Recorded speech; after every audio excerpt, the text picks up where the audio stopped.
আদ জাতির কাছে রব্বুল আলামিন সাইয়েদনা হুদ আলাইহিস সালামকে নবী বানিয়ে পাঠিয়েছিলেন।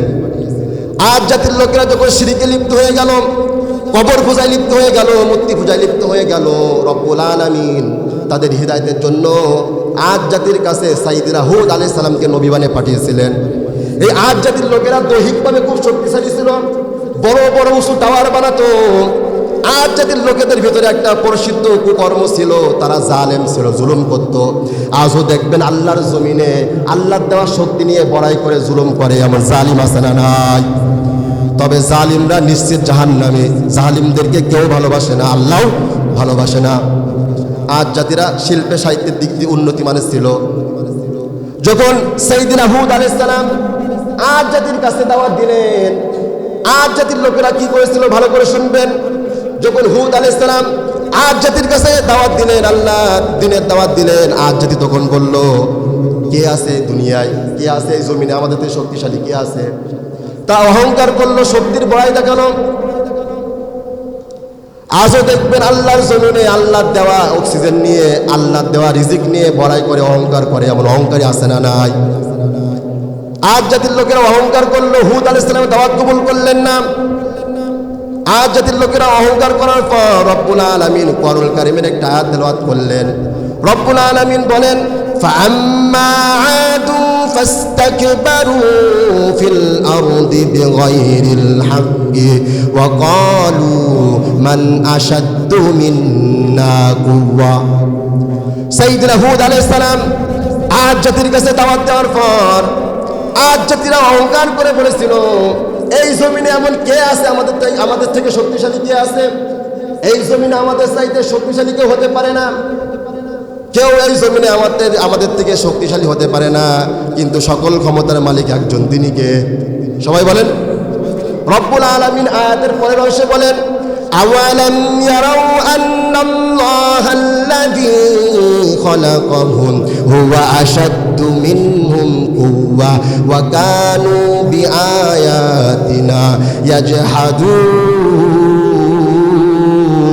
আল্লাহু আকবার। রব্বুল আলামিন বলেন, আদ জাতির লোকেরা অহংকার করলো, তারা কি দেখে না তাদের স্রষ্টাকে? তারা কি দেখে না তাদের সৃষ্টি করেছে কে? তাদের স্রষ্টার শক্তি সবচেয়ে বেশি। তাদের স্রষ্টা যদি চায় মুহূর্তের মধ্যে গোটা পৃথিবীকে ধ্বংস করতে পারেন, তিনি যদি চান মুহূর্তের মধ্যে সাগরকে নগর বানাতে পারেন, তাদের স্রষ্টা যদি চান মুহূর্তের মধ্যে নগরকে সাগর বানাতে পারেন। পারেন কি পারেন না? কারণ সকল ক্ষমতার মালিক একজন, তিনি কে? এই আদ জাতি তারা অহংকার করলো, আল্লাহ তাআলার সাথে অবাধ্য করলো। আল্লাহ তাআলার সাথে অবাধ্যতার কারণে পৃথিবীর 2 নাম্বার ধ্বংসপ্রাপ্ত জাতির নাম হলো আদ জাতি। সবাই বলেন কোন জাতি? আদ জাতির উপর আল্লাহ গজব নাজিল করলো। কেমনে দেখেন, আদ জাতি যখন অহংকার করলো, আল্লাহ বললো এরা শাইস্তা হবে না গজব ছাড়া। রব্বুল আলামিন 1 নয় 2 নয় 3 বছর বৃষ্টি বন্ধ করে দিলেন। কয় বছর? আরো জোরে, কয় বছর? রব্বুল আলামিন একটা 3 বছর বৃষ্টি বন্ধ করে দিলেন। বৃষ্টি দেওয়ার মালিক আপনারা না আল্লাহ? সবাই বলেন কারা? আল্লাহ।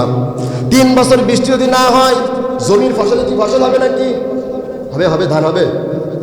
3 বছর বৃষ্টি হয় না, জমির ফসলে কোনো ফসল নাই, দুর্ভিক্ষ দেখা দিল। দুর্ভিক্ষ দেখা দেওয়ার পর এই আদ জাতি এবার একটু নড়ে চড়ে বসলো। তারা আল্লাহর কাছে দোয়া করলো, আগা বৃষ্টি দেন, আল্লাহ বৃষ্টি দেন। কিন্তু মনে শয়তানি কেউ না জানলো, জানেন একজন, তিনি কে? আল্লাহ তাআলা তাদের কথায় আকাশে এক টুকরা মেঘ দিলেন। এই মেঘটা ছিল মূলত গজবের মেঘ।